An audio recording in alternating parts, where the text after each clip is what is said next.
Olá, muito bom ter você aqui novamente no podcast Reset Humano.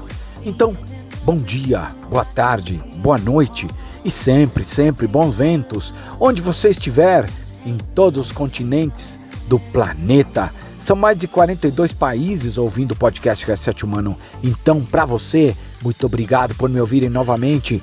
Eu sou o montanhista Fred Duclerc e hoje apresento o episódio 103 da terceira temporada, com o tema Alta Montanha, Aprendizados e Ensinamentos. Para este episódio, trago trechos de uma live que participei na WAS, World Adventure Society, do meu amigo Alberto Andrich, onde contei um pouco da minha experiência nesses 30 anos de montanha e falamos sobre alta montanha, seus aprendizados, seus ensinamentos, seus dilemas. Nesses mais de 30 anos de montanhismo sul-americano que eu pratico, construí uma história sólida, sempre defendendo o montanhismo brasileiro e sul-americano. Carrego até hoje as bandeiras do Brasil, do Chile, em especial da Patagônia chilena, Magallanes, Peru, Bolívia, Equador e Venezuela. Percorri os Andes todos, desde Los Dientes e Navarino, lá no fim do continente no Chile, até o ponto final, lá no outro extremo, em Mérida, na Venezuela, onde concluí subindo o Pico Bolívar e Humboldt, no norte e no outro extremo dos Andes. Tenho mais de 200 cumes na América do Sul, mais de 2.000 trekkings e travessias, e com certeza já devo ter dado uma volta no planeta Terra, se considerarmos quilômetros percorridos. Nesses anos todos, fui atleta de grandes marcas do mundo outdoor, como por exemplo, The North Face, Garmin, La Sportiva, Kailash, Mammut e Grivel Chile, e atualmente sou atleta Columbia, Deuter, Spot, Dr. Shape e Chorus. E nesses anos todos também tenho dado muitos treinamentos para guias profissionais, falando um pouco e aprendizados de montanhismo, e também no meio corporativo, sempre traçando paradoxos, paralelos e metáforas do montanhismo para o mundo corporativo. Afinal, tem algumas características que são muito similares, como por exemplo, enfrentar desafios, enfrentar situações inesperadas onde você precisa ter equilíbrio para decidir. Se uma coisa a montanha me ensinou sempre, você tem que decidir, não pode se omitir. Mas vamos em frente, e através de todo esse aprendizado de vida nas montanhas, criei o projeto Reset Humano, que visa desenvolver o ser humano através do convívio com a natureza. Este episódio tem o apoio da Chorus Brasil e da Dr. Shape. Chorus é uma marca americana de relógios GPS multiesportivos com alta tecnologia e qualidade. A Dr. Shape é uma empresa que atua há mais de 19 anos no mercado, sendo a maior rede de franquias especializadas em suplementos alimentares e artigos esportivos da América Latina. Aqui, no projeto Reset Humano, a história é contada a partir de histórias e vidas inspiradoras. Você pode conhecer nosso trabalho, os nossos âncoras e os nossos valores através do site podcastresethumano.com.br. Visite! E agora, vamos para trechos desta live que participei na World Adventure Society.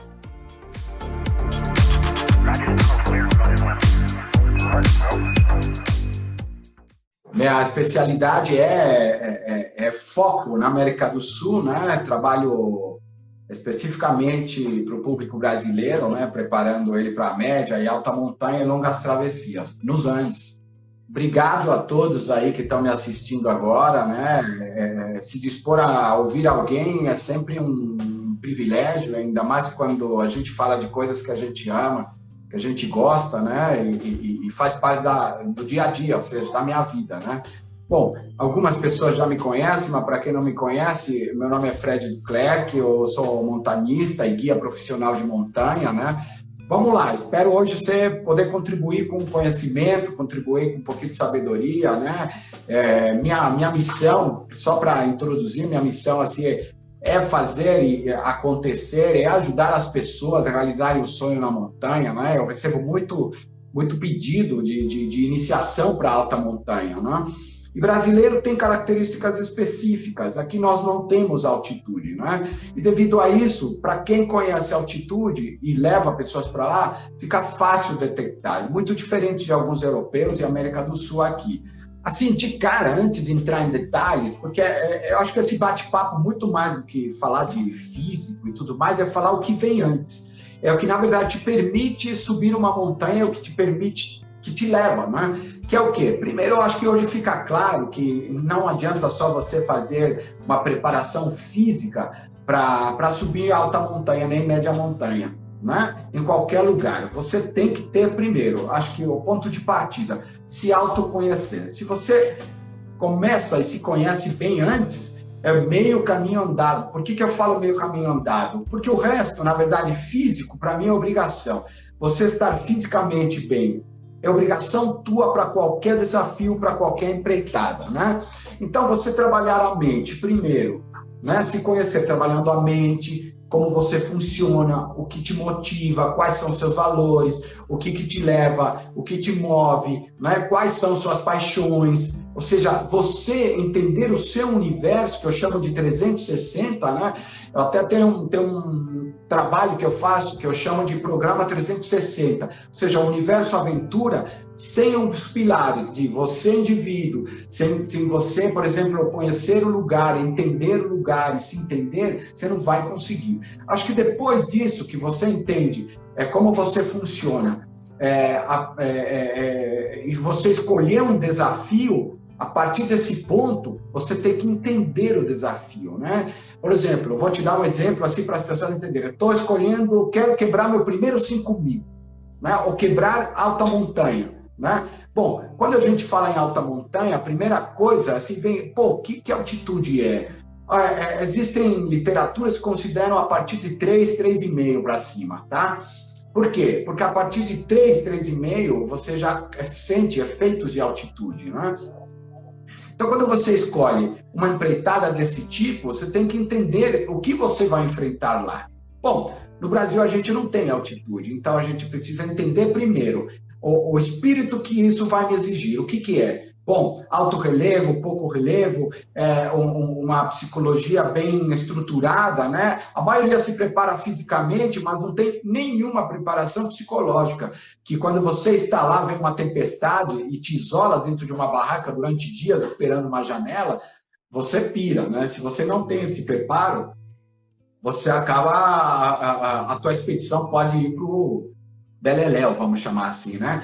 Então, o preparo mental, o preparo energético, né? Você saber se entender o que você vai precisar para essa empreitada, né? Bom, você precisa do quê? Uma boa nutrição, uma boa alimentação, baseada em quê? Bom, não só de carboidrato, que é energético, mas sim também de proteína, porque sustenta para ganhar força e não perder musculatura, né? Você sabe que em altitude, Lauren, a gente perde muito rapidamente massa muscular, né? E quando você está lá, você tem que repor, né? Hoje em dia, falar em suplementação já não é mais um tabu, né?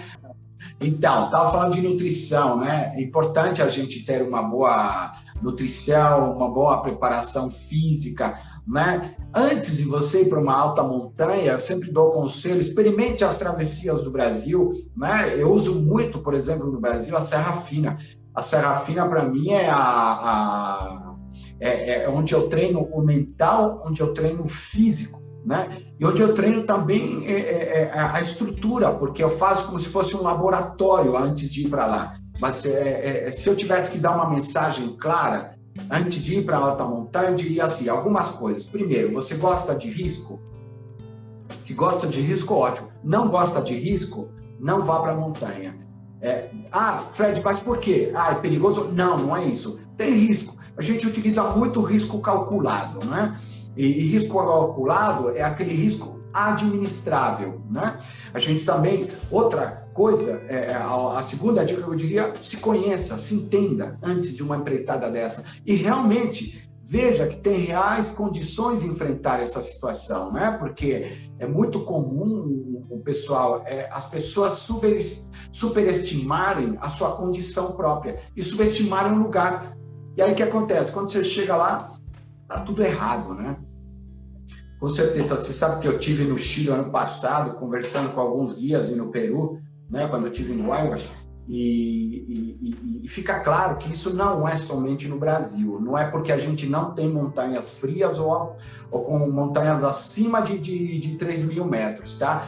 Esse é um fenômeno que está acontecendo no planeta, né? Porque, na verdade, as pessoas começaram a se voltar um pouco mais para a natureza, né? Isso é ótimo, por quê? Quanto mais cresce, melhor. Só que tem crescido desordenado, né? E quem ensina isso? Somos nós. É obrigação de todo montanhista ensinar. A obrigação de todo montanhista é repassar conhecimento, compartilhar, né? Conhecimento a gente não nega, a gente compartilha, né? E se você quer aprender, eu diria tranquilamente para você, olha, acompanhe pessoas realmente com autonomia. Hoje é muito fácil você entender e perceber as pessoas que entendem ou não sobre esse assunto, né?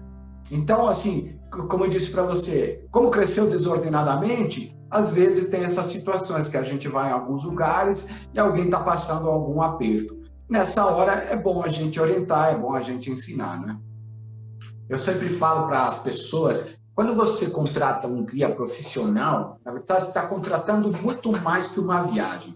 Você está contratando, na verdade, o conhecimento dele. E ele serve, quando você encara isso como um curso, o que acontece? Você tem que tirar o máximo desse guia, né? Eu tenho particularmente um perfil, gosto muito de ensinar, gosto muito de passar conhecimento, né? Então, quando as pessoas vão comigo, e aquelas que têm a curiosidade, eu repasso conhecimento. Ela está aprendendo, inclusive, o meu estilo de ser, o meu estilo de lidar na montanha. Eu lembro desse papo que nós tivemos, aliás, muito legal, que assim, quer aprender? Meu, viaja com caras que conhecem, caras que entendem. Por quê? Não é o custo, você está comprando muito mais. Se você não tem autonomia, se você tem autonomia e quer aprender, procure essas pessoas, né? Pergunte, seja curioso. Por quê? Ficar quieto e ficar parado, né? Achando que não sabe e alguém sabe e não quer perguntar, é bobagem. A gente só erra quando não pergunta, né?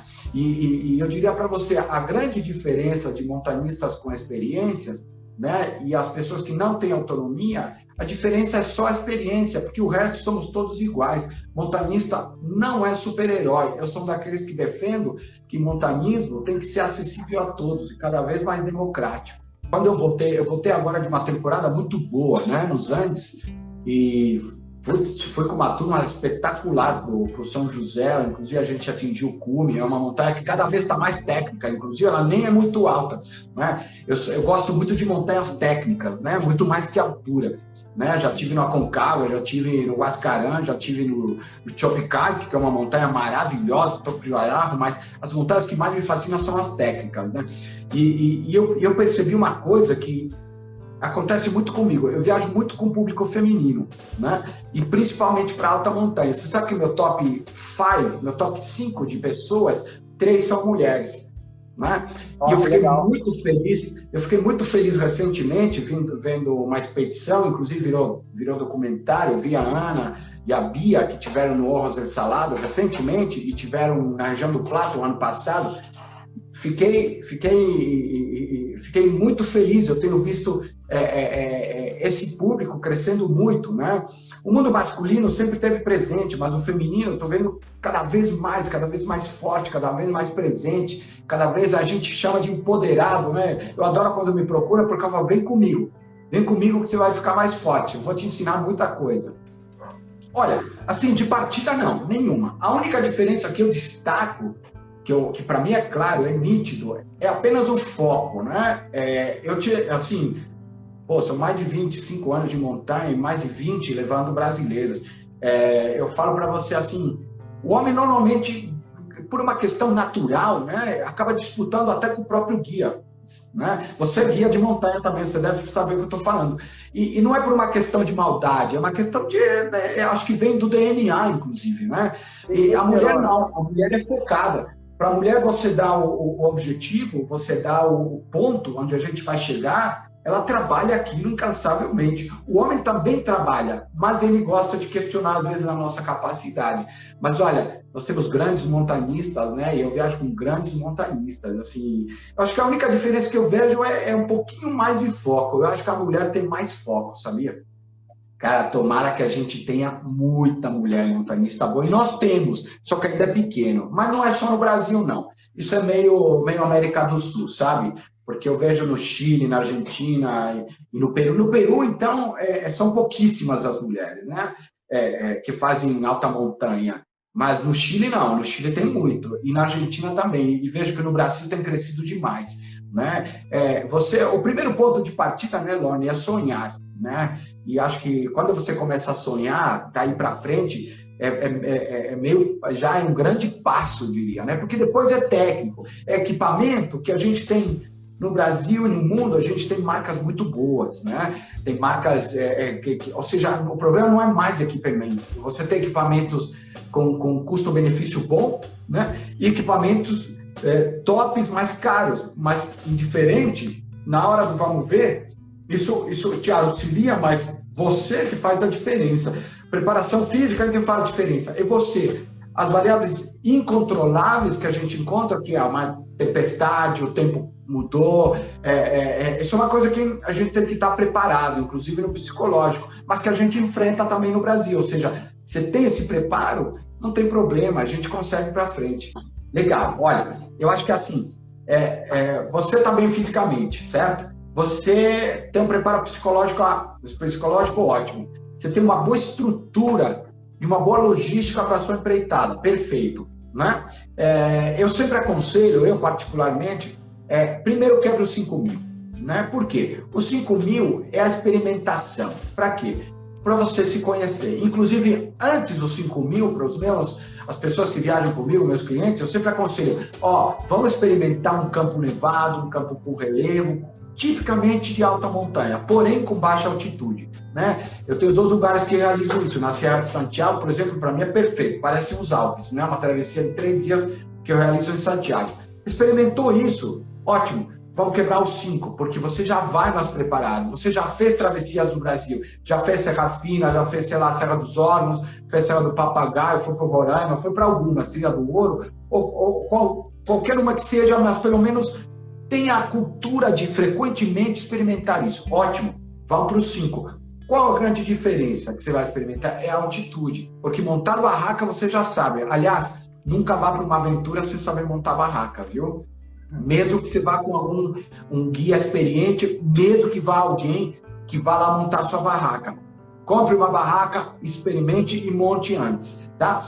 Ou seja, você tem todos esses atributos, passar pelos 5.000, né? O obstáculo vai ser como você vai se adaptar, se você vai conseguir ou não, se vai ter problema de altitude ou não. Existem algumas dicas básicas, né? Não vou falar todas aqui porque o tempo é curto, mas uma boa hidratação e uma boa alimentação, né? E também uma estrutura de medição de oximetria diária, já ajuda demais. Quebrou os 5.000? Perfeito. Como eu vou então para os 6? Bom, repita pelo menos uns 5.000, entre 5.000, 5.500, 5.800. Eu normalmente levo as pessoas para o Plomo, que eu chamo de montanha escola, né? Tem quase 5,5. E também levo para o Vulcão São José. Só que o Vulcão São José tem ficado mais técnico, né? Então, os 5.800 dele, que é quase 5.900, é quase uns 6.000, pela dificuldade, pelo glaciar e etc. Ou seja, quando você sai dali, no São José, você pode até ir praticamente experimentar uma Aconcagua, porque ele está te propiciando o aspecto técnico. E a altitude, se você vai independente ou com uma boa empresa, vai se aclimatar bem. Bom, quebrou os 5.000, quebrou os 6.000, né? Repita sempre uma montanha. Por exemplo, quebrei os 5, repita mais uma.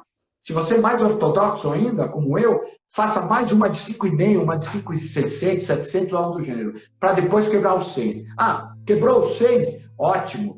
Quebra de novo os 6, pelo menos umas 3 vezes. Sabe por quê? Você ganha uma coisa que a gente chama de frequência, né? Quando você ganha frequência, a montanha para você não é estranha, a montanha é como se fosse um amigo, como se fosse um parceiro, que nem a mochila. Aquela mochila que você ama, que te acompanha todo dia nas empreitadas, você já nem desconhece mais, você conhece cada detalhe dela. A montanha também é assim, porque cada montanha tem uma personalidade. Então, como tem características diferentes, repetir montanhas de 6.000 ou de 5.000 diferentes auxiliam demais, como, por exemplo, depois ir para uma empreitada, que é muito comum no Brasil, né? Eu falo Brasil porque você vai para outros países, não é tanto assim o desejo, que é o Aconcagua, né? O Aconcagua é uma montanha de 7.000, onde você tem um bom planejamento, hoje em dia tem boas empresas, tem uma estrutura local, inclusive, que te auxilia, né? Inclusive com alimentação, e assessoria, inclusive tem assessoria de médica, né? Hoje em dia você recebe um protocolo lá, isso te auxilia demais, né? Então, quando você quebrou teve essa experiência no 5, no 6 e no 7, você pode partir para cima de 7 em qualquer situação, né? Um período de 3 anos, se você tem as condições reais, entre 2, 3, quer mais, entre 2 e 4 anos, você sabe qual é a melhor de começar em alta montanha? Na verdade, não tem idade limite, o que tem é vontade.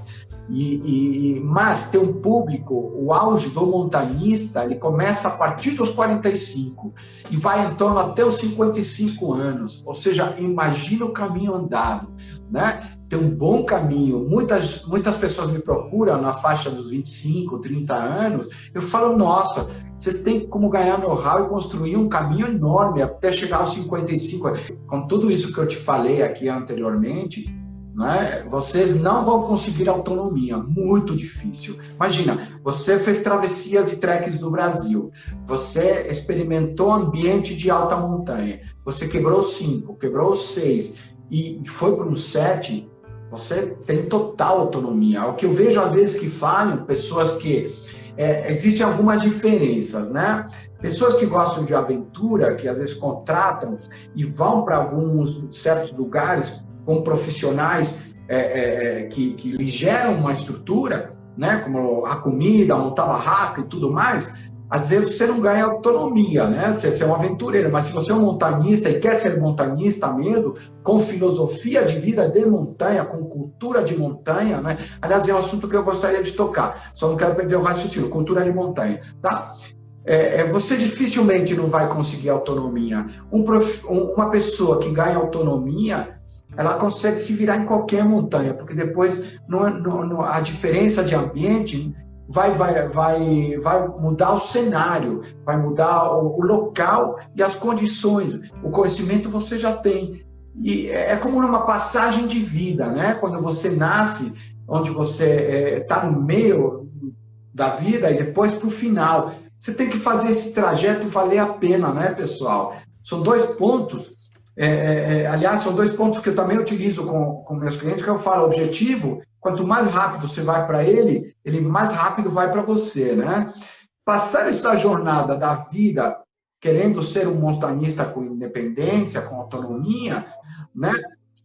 Sensacional, você carrega uma história de vida. Eu gosto muito de falar para as pessoas, questione o seu futuro, como você quer ser no futuro, né? Como você quer ir embora daqui, né? Se você quer ir como? Melhor, né? Então faz valer a pena a tua passagem aqui na Terra, né? O planeta é bonito, a jornada é bacana também. Cultura de montanha. Por que eu quero falar de cultura de montanha? Nós somos um país, né, onde o nosso mercado cresceu muito, mas ainda somos uma criança que está aprendendo a andar no trekking, nas travessias e no montanismo, né? Como você adquire cultura de montanha? Bom, frequentando os lugares onde você pratica. Que mais? Adquirindo conhecimento, como por exemplo essa live. Que mais? Literatura de montanha. Infelizmente no Brasil nós temos pouca literatura, mas tem crescido. Nós temos bons livros de montanha. Cultura de montanha é isso, você tem que gostar, você tem que gostar de filmes de montanha, você tem que gostar de equipamentos de montanha, você tem que gostar de natureza, não importa onde, né? Não importa como, não importa a marca, o que importa é criar esse ambiente onde cultura de montanha, você já tem. Outra coisa, montanhista, quem pratica trekking em montanha, quem faz rapel, quem faz canyoning, também são uma das técnicas que a gente usa no montanhismo. Às vezes você já é montanhista e não sabe, entendeu? Tá bom? Com certeza, a cultura de montanha, quando você vai para alta montanha, que é o tema, olha, quando você vai para lá, você carrega conhecimento. E conhecimento é poder, é força. Quando você vai para um ambiente de montanha, às vezes você se apresenta com situações diversas, como, por exemplo, um mal de altitude. Se você tem conhecimentos básicos, mesmo você não sendo médico, você consegue auxiliar. Putz, quebrou minha barraca. Já aconteceu de eu estar em acampamento de 5.500 a 6.000, de quebrar a barraca dos outros. A gente vai lá e conserta a barraca. Você sabe que uma vez eu tive um caso no Marmolejo, né? É uma montanha que tem no Chile de 6.108 metros, uma montanha difícil, considero inclusive ela mais difícil que a Aconcagua, né? Uma pessoa escorregou, caiu, esbarrou a mão, cara, em pedras. Fez um talho aqui. Bom, a gente fez a limpeza básica de tirar toda a sujeira, tinha uma médica junto, mas a gente limpou, deixou limpinho. Colocamos lá uma gás e colocamos o quê? Sabe o quê? Band-aid. Não, é silver tape. Passamos um creme cicatrizante. Você acredita que no fim da viagem estava semi-cicatrizado? Ou seja, esses conhecimentos, quando eu falo de cultura, por que eu estou falando de cultura, pessoal, Ilorne? É uma das coisas que mais falta, inclusive, nas pessoas que querem iniciar em alta montanha. Elas têm boa condição física, elas têm conhecimento das principais travessias do Brasil, mas quando chega no lugar, coisas desse tipo, e aí? Né? E quando a gente está lá, você sabe, né? A gente conversa de tudo, de economia, de cultura, de montanhismo, e ter uma boa posição, né? Sobre heróis de montanha, né? Mitos que a gente tem que ter a nossa autocrítica, né? Aliás, como tudo na vida, não só isso. Então, por isso que eu bato muito nessa tecla ultimamente. Adquira, tenha cultura de montanha, para ir na altitude também. No Brasil, eu vou te dar exemplos práticos sequenciais, né? Você que está começando do zero. Bom, preparação física, obrigação sua, de bom para cima sempre, tá? Cuidados alimentares, vá no médico, estou em ótimas condições de saúde, ótima. Se não está, trabalhe isso, trate isso. Bom, comece por caminhadas de um dia, né? Depois vá por uma de 2 dias, acampe, né? Repita, né? Vá para uma travessia de 3 dias, mas com nível não tão intenso, que seja assim, apesar que qualquer travessia de 2 ou 3 dias é sempre já intenso, mas que te dê as condições reais de você conseguir, faça. Depois, vá para uma travessia fora do Brasil, num ambiente gelado, né? Com neve, com frio, com vento, com chuva. Como você lida com isso, né? Ótimo. Depois, você consegue fazer o quê? Vá para uma montanha de 5,5, por exemplo, eu indico o plomo, né? Vá para um ambiente antes do plomo, inclusive, que seja ambiente de montanha, como, por exemplo, o quê? Salcantay, qualquer trek na Cordilheira Blanca, qualquer trek na Argentina, qualquer trek no Chile, Torres del Paine, Cerro Castillo, Navarino, né? Bom, saiu de Serra de Santiago, que é ambiente bem, parece Alpes, vá para uma montanha de 5,5, tipo plomo, ou vá para uma outra montanha entre 6.000, né? Como, por exemplo, sei lá, falei do São José, né? Que eu utilizo muito. Eu utilizo muito, sabe também, que montanha é o Diablo Mudo, no Peru. É de 5.350, mas é tão técnica que parece quase um 100. E depois que eu 6, aí pode ir para um Marmolejo, pode ir para um Huayna Potosí. A Bolívia tem boas montanhas. Eu morei 2 anos na Bolívia. Aliás, sou super grato à Bolívia, porque tem grande influência no meu espírito de a montanha, né? E depois que abriu 7, né? Aí só para responder rapidamente essa pergunta aqui. Tô com um grupo fantástico que eu amo de paixão. Cara, foi uma nevasca que caiu ali de um dia para o outro. Tava no plomo. Isso aí praticamente é federação. A gente fez cume, desceu na virada. E a previsão não era essa, na virada. Caiu essa neve que você está vendo aí, tudo branco, a gente não enxergava nada. A gente saiu do acampamento umas 9 horas, chegamos umas 6 da tarde, para você ter uma ideia, quando eu deveria ter chego umas 2 da tarde, ou seja, o tempo ajudou bastante ali. Cara, a idade eu não vejo limite, eu não vejo problema, inclusive condição. Eu acho que eu me orgulho, eu não crio limites, não. O que eu cutuco sempre são as condições da pessoa, né? E não a idade. Porque eu já fui para alta montanha com uma pessoa de 14 anos, com o pai junto, né? Para 6.000, para quebrar os 6.000. No Equador. Já levei gente de 65 anos para o plomo. Pô, você vai me falar o quê? Ó, tem um dos grandes ídolos meus, que é um dos montanistas, às vezes, pouco falado, que é o Carlos Soria, que é um espanhol. Ele tem quase, acho que só faltava uma das 14.000 que ele começou, sabe com quantos anos? Aos 50. As 14.000, aliás, 14 montanhas de 8.000. Ele decidiu fazer isso aos 50 anos. Imagina. Hoje está com 78, acho, se não me engano. Está no amanhecer. A gente está aí no processo de ascensão. E esse é o cume do plomo. Esse cume é muito legal, sabe por quê? Eu uso ele muito para iniciar brasileiros e me orgulho demais disso. A gente tem, sabe o que ali? Um templo em frente. A gente tem o Aconcagua, tem o Juncal, tem o Litória. Ao longe você vê o São José, você vê o Marmolejo, você vê também o Piuquenes, ou seja, você tem um rol de montanhas ali em frente, parece um anfiteatro, né? Que as pessoas têm a imagem do montanista, que é aquele saradão, bonitão, tudo mais. Não é o perfil do montanista. E eu falava para as pessoas, mostrei a foto dele, eu lembro e disse, vocês acham que ele chegou nos cumes de 6.000?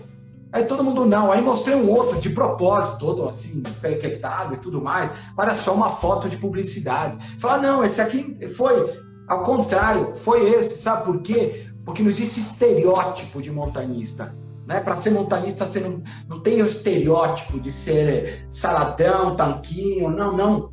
Tem a tua vontade, tem o teu jeito de ser, tem os teus sonhos e etc. Esse aí, eu tô no cume do Xinca.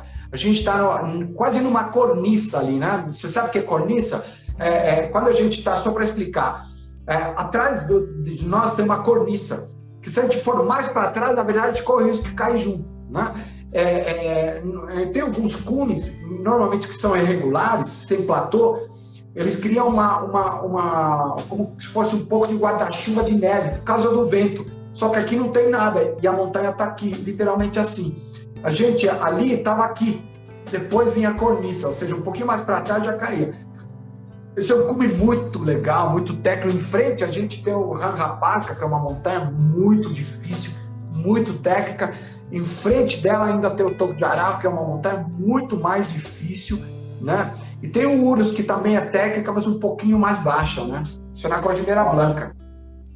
Você sabe que eu sou apaixonado pela América do Sul e o Peru, para mim, na verdade, é onde eu aprendi tudo. É a minha escola de montanha. Eu considero que tem os melhores montanhistas da América. Os caras são muito bons e muito técnicos, né? Essa foto ali é no Refúgio San Ramon, né? Na Serra de Santiago. É ali que eu falo que eu levo as pessoas para terem um ambiente de montanha, de altitude, mas com baixa altitude. A gente está a 3.000 ali, né? E o cubo tem uns 3.100 mais ou menos.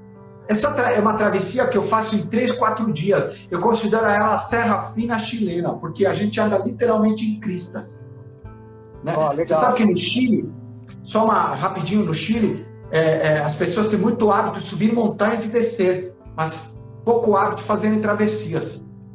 Essa para mim é o ponto de partida, né? Quando você sai do Brasil, né, e quer experimentar ambiente de alta montanha com baixa altitude, essa para mim é o ponto de partida. Esse inclusive, eu tenho um programa onde aplico com alguns clientes que me procuram, que querem ter evolução em 2, 3 anos, fora o Brasil. Esse é meu ponto de partida, a Serra de Santiago, porque a gente passa por cristas, campo nevado, vento, chuva, às vezes embaixo está Santiago nublado e em cima tem sol, né? Então, e tem todo esse clima. Aí, por exemplo, as pessoas estão com mochilas como se fosse a Serra Fina, né? O que a gente leva aí?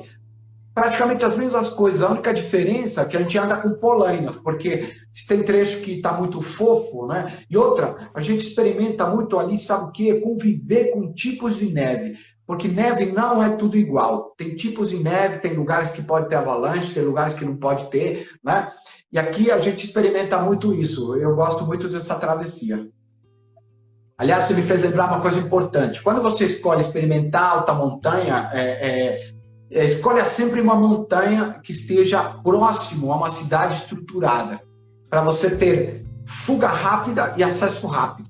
Isso é uma estratégia, tá? Esse é o meu conselho, tá? Não é uma verdade geral, mas é o meu conselho. Esse cume é o Diablo Mudo. O Diablo Mudo é uma montanha muito técnica, é uma montanha nem muito alta, ela tem 5.350 e ela está no circuito de Waiwash, né? Ali estou com uma galera excepcional, porque tem um australiano, brasileiro, francês e tinha mais, acho que um alemão em outro grupo. E fora meu auxiliar, que é peruano, ou seja, e eu que sou chileno, ou seja, praticamente um cume internacional ali, né? E a chegada ali, olha, é bem técnica. A última vez que eu tive ali, nossa, camelei, mas deu tudo certo, cara. Todo ano não fica assim o glaciar, tá? Mas especificamente nesse ano, essa foto é da temporada 2018, acho. Nessa temporada, o glaciar estava muito irregular e a única via de acesso que a gente tinha era essa. E você está vendo o cume lá em cima, que na verdade não é o cume. Essa ponta que você vê lá em cima é o platô, o início do platô, que depois tem um trecho que a gente sobe ainda para chegar no cume. Mas esse pedaço, olha, levou horas, viu? E todo mundo encordado ali. Eu gosto muito, sabe o quê? Um livro que para mim é uma bíblia, e ali eu recomendo para as pessoas como uma bíblia. Né? Inclusive, uma dica, eu antes de ir para alta montanha, principalmente alta montanha, eu assisto vídeos ou filmes que não deram certo em montanha, ou que tem alguma relação desse tipo. Por quê? É um trabalho mental que eu faço para ir preparado quando estiver lá e lidar com essa situação. Né? Então, eu tenho um livro que eu adoro, que é o Touching the Void, que é Tocando o Vazio, tem em espanhol. Esse para mim é uma bíblia. Por quê? É uma história de dois alpinistas britânicos, eles eram bem jovens, foram para uma das montanhas mais técnicas que a gente tem na América do Sul, que fica lá na Cordilheira Waiwash, né? E que é o Ciúla, né? O Ciúla e o Ciúla Grande, que está lá. E eles ascenderam muito rápido, né? Só que na descida começa tudo. Eu não vou contar aqui para não dar spoiler, né? Mas aí começa o grande aprendizado, que é ser montanhista e outra, aquela coisa que a vida te traz, que não te ensinaram, mas que você vai ter que se virar, você vai ter que improvisar, porque tudo que eu falei agora há pouco, tem um bom planejamento, tem boa estrutura, bom equipamento, tem tudo, etc, etc, etc. Aí chega a vida e te mostra, e agora? Esse aqui você não sabe, esse aqui você não tem. Você tem que achar um meio, um caminho. Por isso que cultura vale muito. A gente está falando de literatura, né? Eu estou falando de Touching the Void, porque esse livro mostra um grau de dificuldade, olha, que eu desconheço de grandes montanhistas que eu gosto. A não ser do problema do Everest também, que teve, que o Krakauer relata, tem o russo também que relata muito bem. São situações que, assim, a gente aprende. É o que eu sempre falo, montanismo não é só a fotinho do Facebook e do Instagram, né? Porque a fotinho do Instagram e do Facebook está sempre linda, mas o que tem por trás... Eu gosto muito de um livro técnico. Eu estou com um livro de escaladas técnicas do Peru, que se chama Cordilheira Blanca. E tem uma da Patagônia, né? Que são escaladas mesmo, né? No Cerro Torres. Eu vou publicar, depois, terminar a nossa live, talvez eu vou publicar só esses dois. E aí depois, quem quiser me escrever, me escreve que eu indico mais. Assim, existe sim o conceito, pessoal, o conceito é o mesmo, tá? O que diferencia é o grau de evolução que você tem a essas altitudes, né? Você sabe que quanto mais alto você vai, por exemplo, eu vou te dar um exemplo prático, porque chegou de 3, 3,5, 4, 3,5, eu gosto de quebrar lá para até acendo os 500, 600 metros a mais, ou até um pouquinho mais, mas acima dos 4,5, 5 mil, essa distância de evolução, ela não pode ser muito grande. Porque a chance de você ter um problema de mal de altitude, né, um edema cerebral, edema pulmonar, ele pode ser bem provável, né? O que ajuda muito é uma boa hidratação, uma boa alimentação, estar fisicamente bem. Antes de ir para a alta montanha, faça um check-up fundamental, tá? Quero falar de uma outra coisa que é importantíssimo, que já aconteceu. Eu tenho uma cliente que virou amiga pessoal, né? Ela tem na família assim, esse caso, mas eu já vi outra, já fui atrás dessa literatura. Você já ouviu falar em anemia falciforme? Anemia falciforme é um tipo de patologia, vamos chamar, não sou médico, tá? Mas vou chamá-la assim, que acontece nos descendentes afros, né? Tem um gene lá que dá essa anemia falciforme. Quando você tem altitude, você pode vir a falecer rapidamente, ou seja, em intervalo de horas, né? E aí não tem o problema de ver com altitude, porque a produção, eu não sei te explicar tecnicamente aqui, posso até procurar. Eu sei que eu fiz um artigo uma vez, ou o blog de escalada fez um artigo sobre esse assunto, anemia falciforme, né? Esse caso me lembrou, porque você falou de altitude. Eu tenho uma pessoa que foi para Cusco, né, com o marido. O marido nem saiu do avião, para você ter uma ideia, já passou mal, já foi embora praticamente, foi embora porque tinha que descer.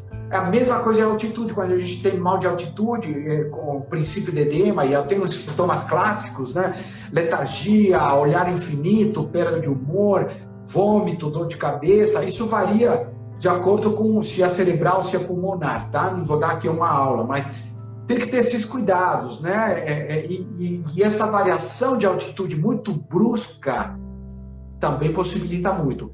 Quem já esteve comigo em altitude sabe que eu subo montanha a partir dos 3,5, 3 para cima, meu passo é extremamente lento. Por quê? Para não ter esse tipo de situação. Hidratação contínua, alimentação contínua. Não está com fome, tem que comer. Não precisa comer tudo, não precisa se empanturrar, mas coma, tá? Para facilitar. Quem quiser ter mais falar sobre o assunto, me escreva que eu posso passar melhores detalhes ou algo nesse sentido, tá?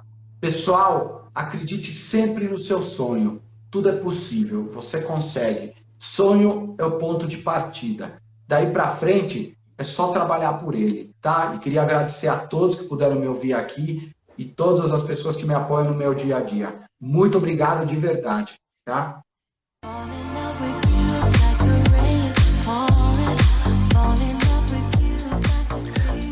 E para você que ouviu este episódio até o final, espero de verdade que tenha gostado e fico à disposição se você quiser me procurar ou me escrever pelo meu WhatsApp, o +55 11 98 165 0990.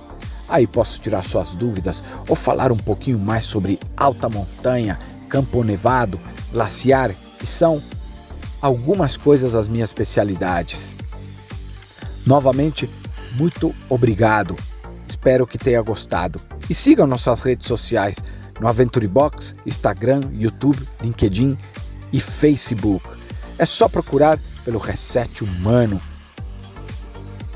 O projeto Reset Humano tem o DNA no convívio com a natureza na montanha e visa desenvolver o ser humano, dando um reset, gerando aprendizado e conhecimento para desenvolver a sociedade, impactando de maneira positiva na natureza e nossa casa no planeta Terra. Desejo uma excelente semana, muita luz e bons ventos. Até o próximo episódio.